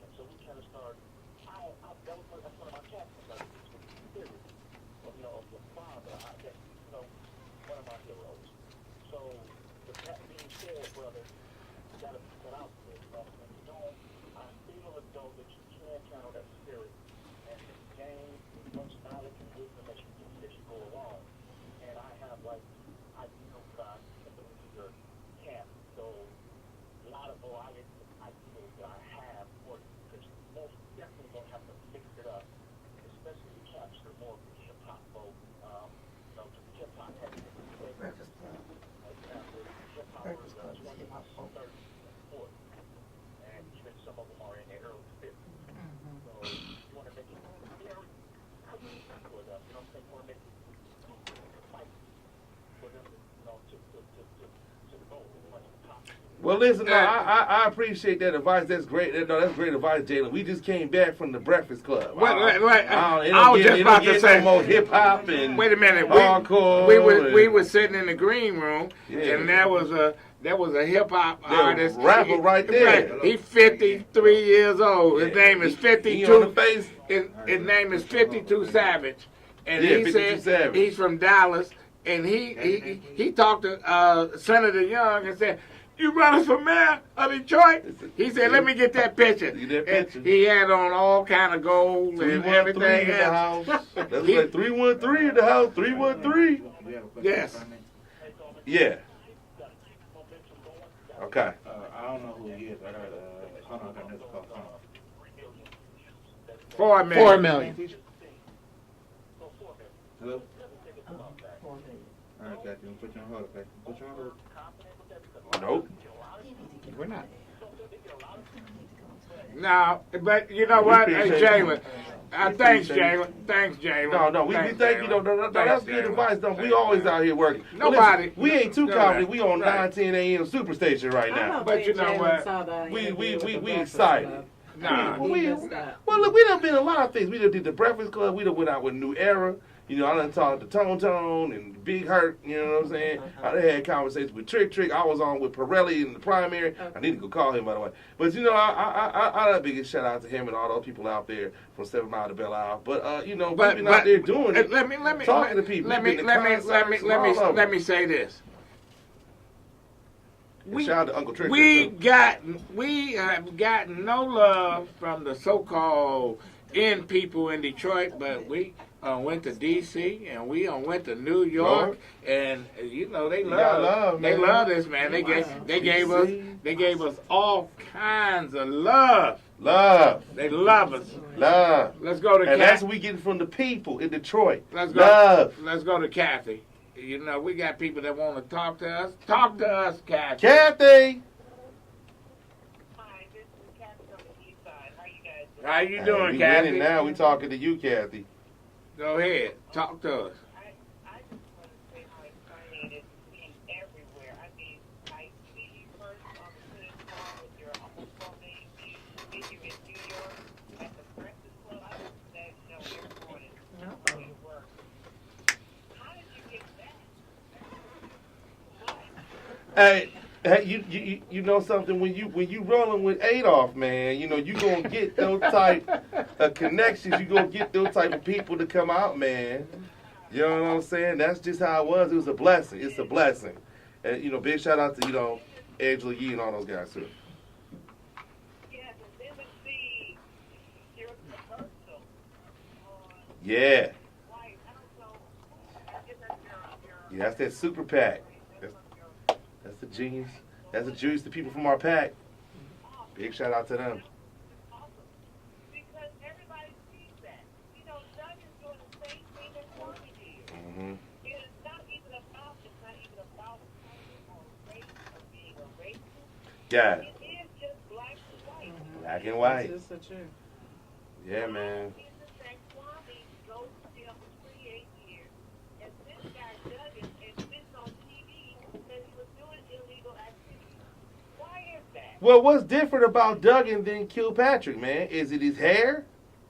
Is it his height? No. Is it his clothes? No. Is it his profession? No. What's different about? Is it his voice? What's different about the guy? He's a white guy. It's simple as black and white. Hey, Right. go ahead, Kathy. I'm sorry. Hey, Duggan's Kathy, a little white thank Irish you. guy, Thank you, and Kathy. that gives you privilege in this country. And that's all there is to it. You tell me. You know, people have got to stop pussyfooting around. Yeah. They really do. We do. I mean, that's it. I'm tired of this. Really. I'm sick and tired of all this pussyfooting around. General People are attacking black people because of their skin color. Yeah. Period. No ifs, ands, or buts about it. And it's not just black people, it's Hispanics. It's Native Americans. It's Arabic people. It's Muslims. It's constant. It's not just once in a while. It's all the time. It's on TV. It's in films. It's in music. It's everywhere.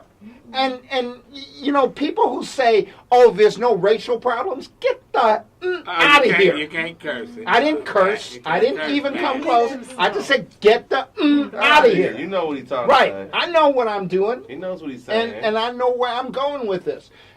This man is constantly being berated as a race baiter. He's not. He's a truth teller. When you tell the truth about what's going on in America, if I say it, they can't call me a race baiter. Black people are being oppressed by white people in America. It's being done on a football field to a Colin Kaepernick. It's being done to Mayor Young right here by Mike Duggan, a white Irish man who has been a thief his whole life and has used that white privilege to get out of jail. Thank you, Henry. I love it. I love it. I love it. On that note, we can cut the commercial. Just because you're black. Let's go to Brenda. Yeah, Brenda. Oh, wait, we got Brenda on the line. We got Brenda. I'm sorry. Brenda! We have arrived. Hey, you know we have. Brenda! Hey, always good to hear from you, Brenda. Talk to us, Brenda. Talk to us, Brenda. Brenda.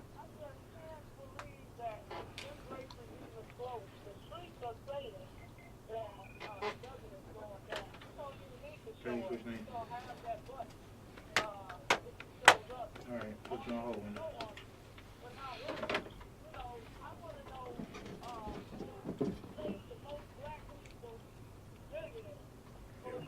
Hey! Mm.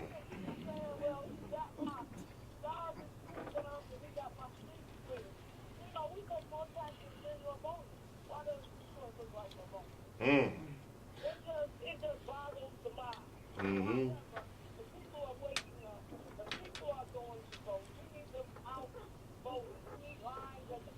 No doubt.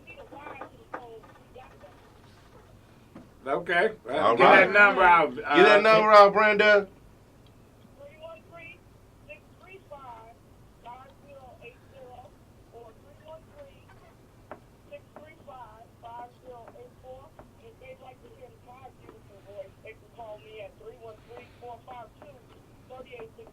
All right.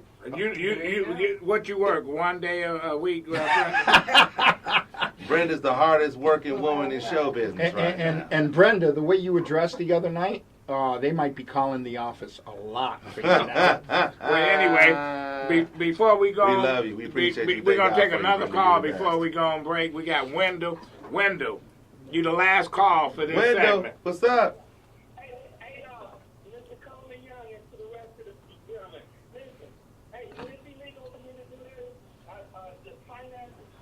I hear it's kind of tight, right? But I would like to do my brother use up my own sign and put it in front of my house. Is that legal? Can I do that? You can do whatever you want. Do whatever you want, man. Do whatever you want. Do whatever you want. That's free speech. I'm going to do that. And I suggest a lot of other callers that hear me do that for themselves. Okay, Wendell. Okay. And there's no question. Love you, brother. You know what? You're getting a lot of love here, man. What you undone, man? Did you have all these people call you? You paying these people, man? We got a lot of love, man. That ad is getting out. It's resonating. That's what happens when your message resonates. People are sick and tired of the corruption, man. They're sick and tired of the venality. They won't change. Kwame Kilpatrick was convicted, went to prison for 28 years for rigging contracts, city contracts.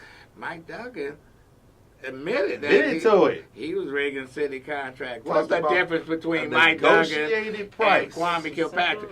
Kwame Kilpatrick is in jail for 28 years. 28 years. 28 years. 28 years. That's a shame. You got murderers who don't get that, and this guy doing the same thing, and he walking around free. And Something's that's federal wrong with time. that. And There that's ain't federal no question. time. Yeah. Feds don't Yeah. usually incarcerate people for that.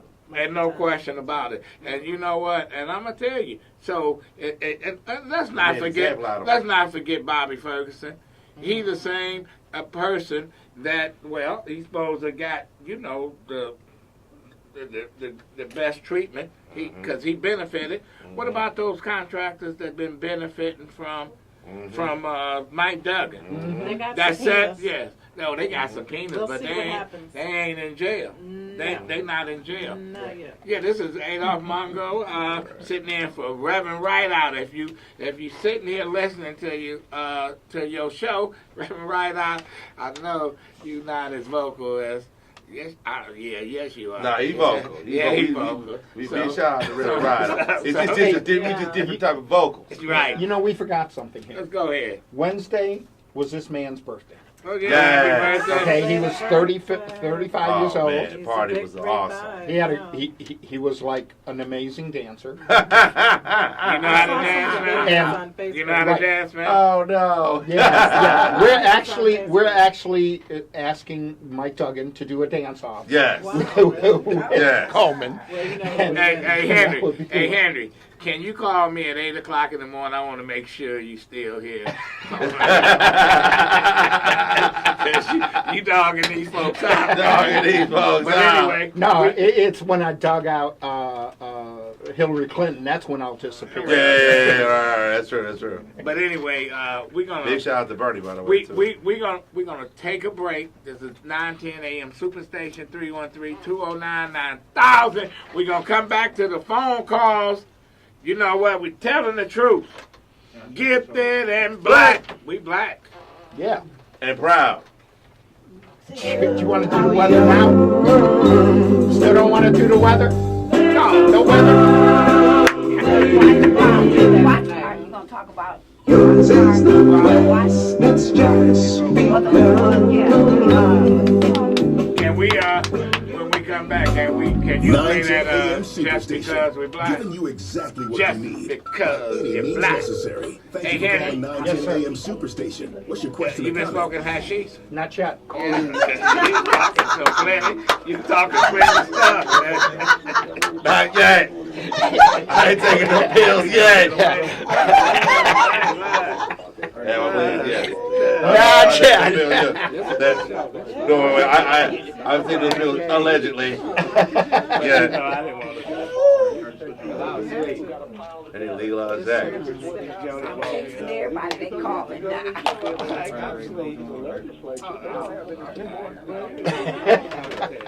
Uh-oh, Lori got a bunch of phone calls coming in for us. Uh-oh, we in trouble now. Good, hey man. What's up, Lori? I'm good, man. We doing We it. got 2 hours. You know. Oh, we got That's what we know, right? Yeah. 2 in the morning. I know that they get up 14-0. Huh? I know that they get up what? Oh, Notre Dame. I know that they get up 14-0. They scored, man. Wow, Right, they scored. man. Score, man, and they keeping them from scoring. I It's know. USC from scoring. I know. It's hard enough watching that Michigan game. Kansas State. 14-17. 14-7. 14-6. 14-6. Michigan missed the PNT. Oh, they missed it. Yeah. This is the most volatile. Oh, well. You're not going to lose no sleep tonight, are you? No, Okay. but still.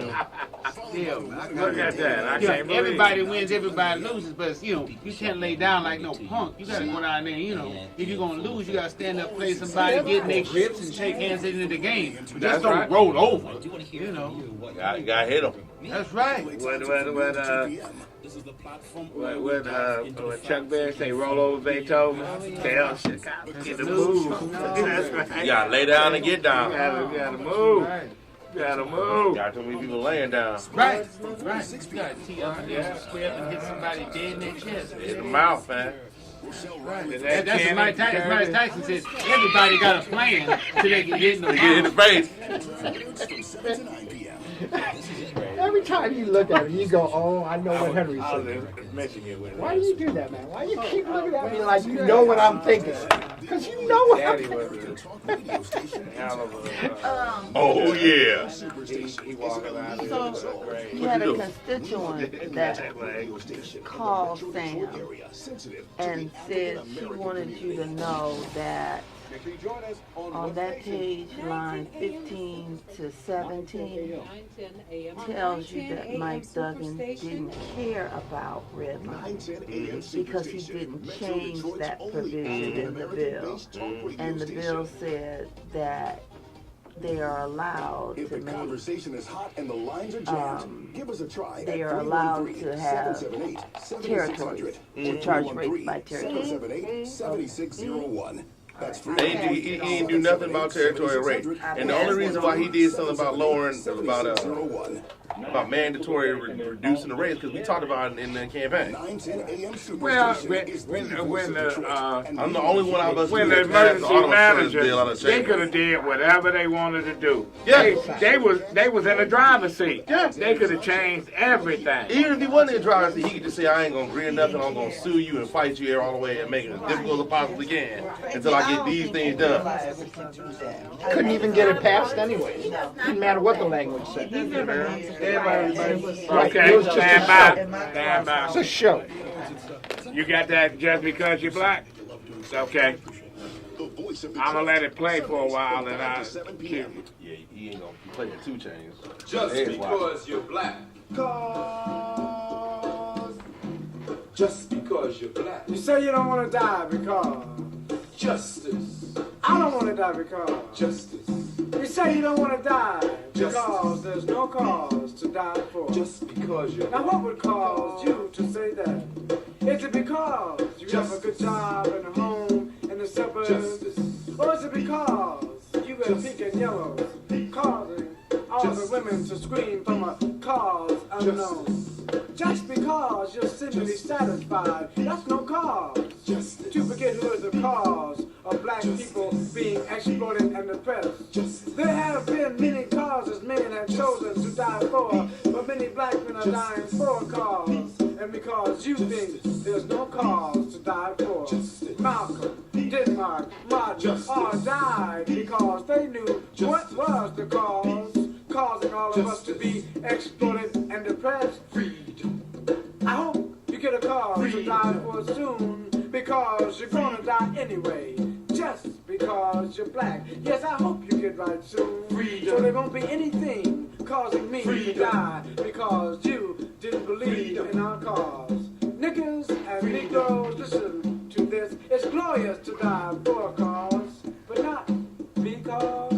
Not because. And it is so true. The last poets, and you know what? They were the grandfather of modern day hip hop. And this song and this rap is still relevant today as it was in 1965. Absolutely. That I tell you, you know, every time I hear that and the other rap songs by the last poets, hey, you know what? We still got a long way to go. Well, you know. Yeah, they the forerunners. We got a lot of people that want to talk to Senator Coleman Young. Lim, he's been waiting a while. Lim.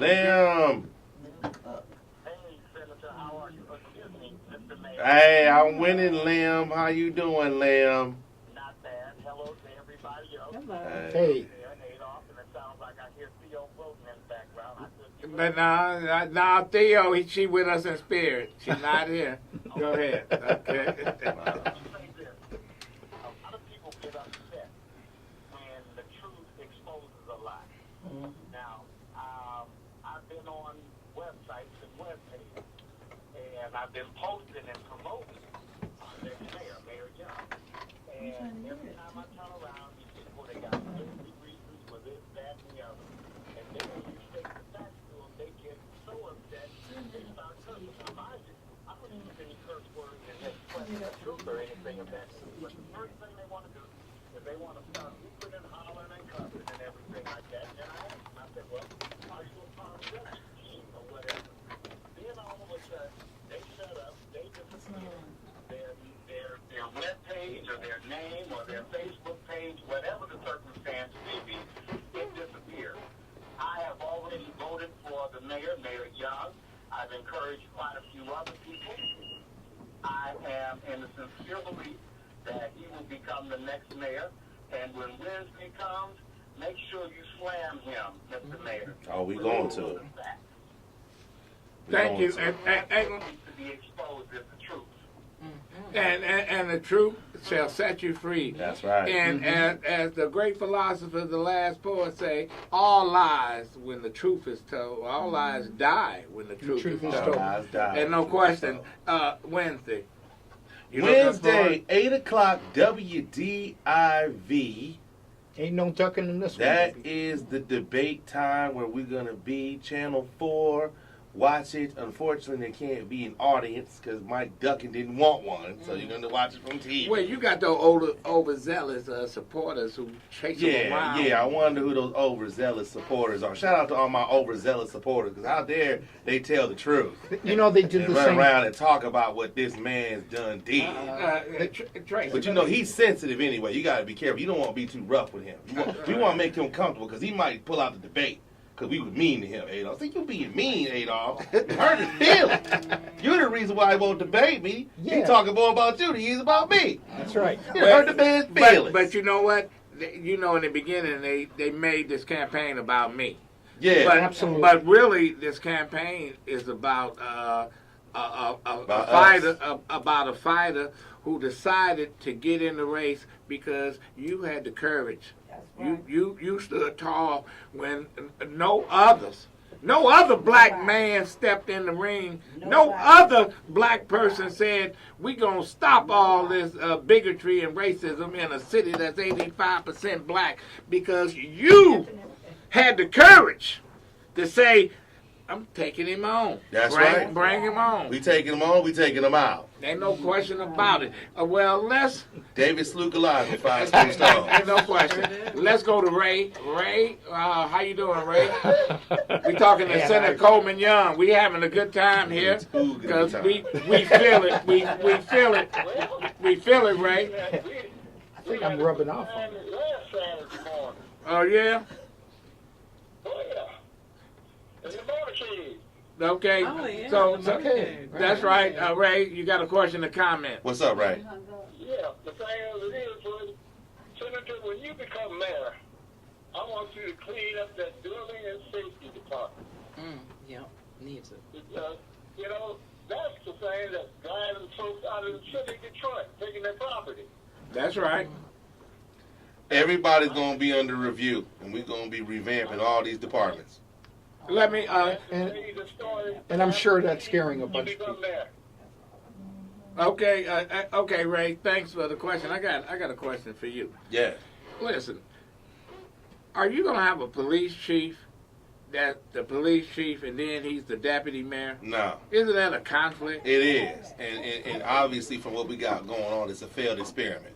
Absolutely. It is an absolute Hollywood Craig. disaster. Because when you, the deputy mayor and the police chief, you got to toe the line of political correctness. Well, listen, let me just say this as well. I think the fact that you have a police chief that is more concerned about making numbers work than he is about putting together an actual plan to keep people safe.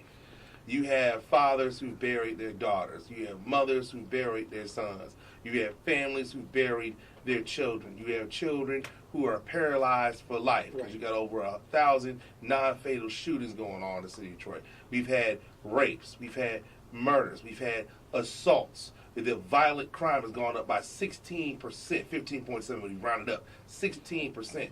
It's over 2,094 violent crimes per 100,000 people in this city. And for someone to not come up with a plan on how to address that and not be compassionate about people suffering and pain and the fact that folks feel like they are prisoners in their own homes and want to sit up there and question numbers and talk about a system he should have gotten rid of when he was there to begin with, I think it's just the height of ineptitude, and I think it's incompetence on ice. and I think he's dancing on it, and I think him and I think Mike. This is a direct result of a lack of compassion and leadership from Mike Duggan. That's why we need change. Okay, good. Let's go back to the lines. We got Curtis. Good evening, Curtis. Hey, what's going on, hey, y'all? What's up, Coleman? What's up, Lori? What's up, Curtis? Talk to us. Come on. I was calling to ask you, man. Like I seen, they gave the Bangladesh people a Bangladesh town, and I see that they're trying to say that you playing the race card, but it's been a race card the whole time. I mean, a lot of stuff that's happened to me has been a race card. I'm still somebody sent me this thing from when I was running the campaign, and they said that I was this guy stamped drug dealer on my picture. You know what I'm saying? So there's a lot of race stuff going on. Yeah. You know, and you weren't one of them who had enough courage to step out here and fight. And I commend you for that. So how would you go and address your thing for the African town and really clap back at the people talking about you playing the race card because they play?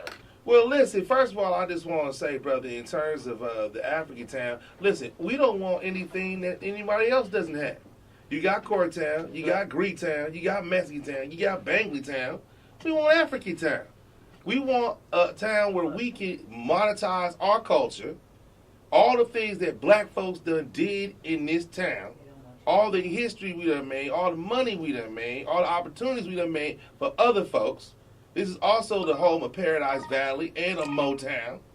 You know what I'm saying? We done put the world on wheels here. You know, this is the home of Elijah McCoy, whose lubricating machines that he invented put America on the forefront of the industrial age. Why can't we monetize that history? And why can't we put ourselves to work through small businesses and through ethno-aggregation, which is something that Dr. Claude Anderson from Powernomics talks about. I encourage everybody to read that book. And talk about pooling our resources together and putting black folks to work through jobs and opportunities so they can feed themselves and their families just like everybody else in this town is doing the same thing. That's all we want. I agree. Hey, Curtis. Why can't they talk about other people who committed crimes that's incumbents like they talk about the black people? That's all I want to know. Well, it was correct. Yeah, absolutely, man. Well, listen, let me say this to you too. Look, man, if you are a black person in this country, you are 2 times more likely to be unemployed, even if you got the same college education as your white counterparts. You're 4 times more likely to be arrested for possession of marijuana, you use it the same rate, and you 6 times more likely to be arrested for drugs, even though your white counterparts use it more than you do. And you 10 times more likely to be, and you 10 times more likely to die from gun violence. I mean, this is something that's affected black people. You're 103 times more likely to be in a more expensive mortgage. If you black in Detroit, you 6 times more likely to be rejected for a mortgage.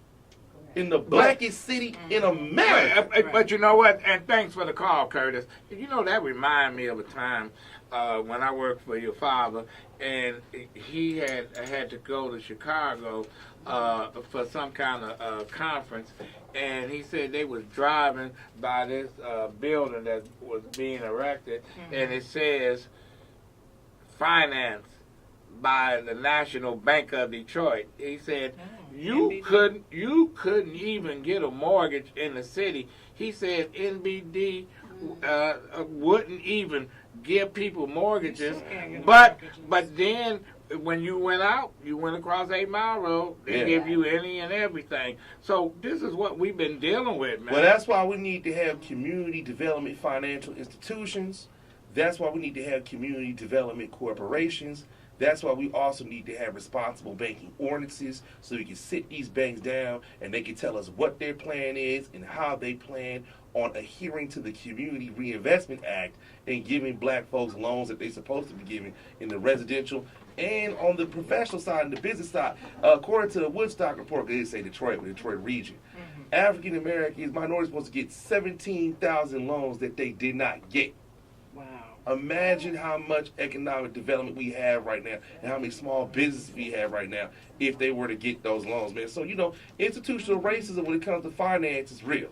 It's real. There's no question about it. Let's go to Bill. Bill. Hey, Adolph. Hey, how you doing? Senator, how are you? What's up, Bill? I'm doing great. I want to give you some ammunition for Wednesday. All right. So here's one of the things that the current mayor needs to be asked. Arlen Meekoff this week proposed legislation that would allow for private policing in Michigan. Yeah. And other police chiefs have come out and made comments. But the mayor and the police chief of the largest city in Michigan have been absolutely as quiet as a church mouse. How can that be? Could it possibly be that because there's somebody in downtown Detroit who already thinks they have their own private police, this is legislation that is directly beneficial to them? And if it happens, what does that mean for the citizens of the city of Detroit? It's going to be terrible, man. Let's not pussyfoot around. It's Dan Gilbert. It's going to be tough. Okay. Let's talk about that. Talk about it. Go ahead. Talk about it. Well, for me, I just think that, again, money that is controlling government, and there is no bigger control of government than, taking care of security forces and police and fire departments. Okay? And when money is controlling the police, that is organized crime. It's just a way for them to be able to control and dictate their power over the citizen. Let me tell you something, man. Thanks for the call, Bill. You know what? You're talking about getting a private police force and mercenaries that walking down the street. Have them in Detroit. That's terrible. Right. We don't need that, man. But I'm gonna tell you, you think 67 was something. Yeah. You know what? You're gonna have uprisings, man, big time. You're gonna have a lot of people who gonna get. I mean, look, you have people who are trained, who are heard from. I mean, look at what happened with young Damon Grimes. That's a state police, so it's illegal for you to discharge a weapon from a vehicle. Right. And he did. He did. He hunted this kid down like he was an animal on a safari. He tased this child, murdered this kid for riding the ATV. They still investigating that. You got a police officer that was moonlighting that bust this kid's teeth out because he thought that he was shoplifting. No, that was when it proved that it wasn't in Myers. It wasn't, right? Yeah, man. I mean, you know what I'm saying? Now we're going to have He had people receipts. who got less training than that, Right. who going to be going out there who can arrest That's people. scary. Oh, yeah. And who you think they're going to be targeting? Black No, they're there. No, they're there to target black folks. Crazy. Period. They're not there to target white people. Yeah. Let's stop. You know what? Dancing around it. You remember that cop in Georgia when the white woman got stopped and she said she was so scared you're gonna kill me. He said we only shoot black people. We only shoot black people. Right. Let's go to Henrietta on line 1. Hello. Good evening, Senator Young. Hi, Lori. Hello. Why, I like your name. Why? Go ahead, make a comment. My question to you, Senator Young, is I know that you're going to get the seat. I pray on it, so I know you're going to be on next year. My question to you is, how long do you think it will take you, when you get in office, to start rebuilding the inner city of Detroit? Being that, the $27 million was promised to go to the neighborhoods and it didn't. And the citizens have been waiting a long time to get some of that relief to see our neighborhoods go up, and we haven't received that yet by any leadership of Detroit. So I want to know, what do you think your time frame will be to start that process of the inner city becoming beautiful neighborhoods again? Okay, thanks, Henrietta. Good question. Well, thank you, Henrietta. I appreciate. We're going to start as soon as possible. I don't want to necessarily I don't want to make a promise that I'm not going to be able to deliver on. But I know that what we're going to be doing is we're going to hit the ground running. We're going to be as soon as possible making sure that we have neighborhood enterprise. Make sure that we have new market tax credits for small businesses. We're going to make sure that we have community development block grant funds, that we have home funds to be able to put people back to work, rebuild these affordable houses. And when we build these affordable houses, that we adhere to Section 3 and we hire Detroiters to be able to build them. I think that's something that's critical. that we have asset control areas that we're using that program in order to rebuild a lot of these abandoned houses that are in the city of Detroit. I think that's something that's critical, as well as having community land trusts, as well as having limited equity housing cooperation for people who are living in apartment buildings to be able to have more of a say so over what's going on, because you have more people who rent in the city of Detroit than own property for the first time since the 1950s at 51% to 49%, because so many folks lost their houses because you had money to keep people in their homes through the hardest hit funds, And instead Mike Duggan used it to bid, rig, and collude with it. There's no question about So it. we're going to get on that as soon as possible. Let's go to Timmy. ASAP. Let's go to Timmy on line 2. Timmy, come on. We What's up, Timmy? I had a question. Go ahead. Go ahead, Timmy. If you look at the tax sales going on right now, why is all the prime-time apartments in Detroit on the black list? And individuals can't get them. What'd you say, Timmy? Say it again. I didn't hear you. What I'm saying is, if you go on the website right now, on tax sale, Tax sale. Landmark subdivision. Yeah. They blight sales where you have to pay $600,000 for a whole park for Buffalo House. Where's the people can't get involved and they kind of want to have the money for them? Yeah, well, Get the scratch. yeah. Thanks, Timmy. Well, no, thank you, Timmy. I appreciate it. That's why we need to start getting back to a program where you buy a property for $1. Remember that? I think we need to start getting back to that. I also think there's some properties that we can bundle together to be able to sell as a package, to be able to make it cheaper for people to be able to buy these things. And I think we need to change the disposition process to be able to allow people to be able to have access to these properties and be able to buy them as well. But we also got to do a better job in terms of city assessments in general, because you got a lot of properties that are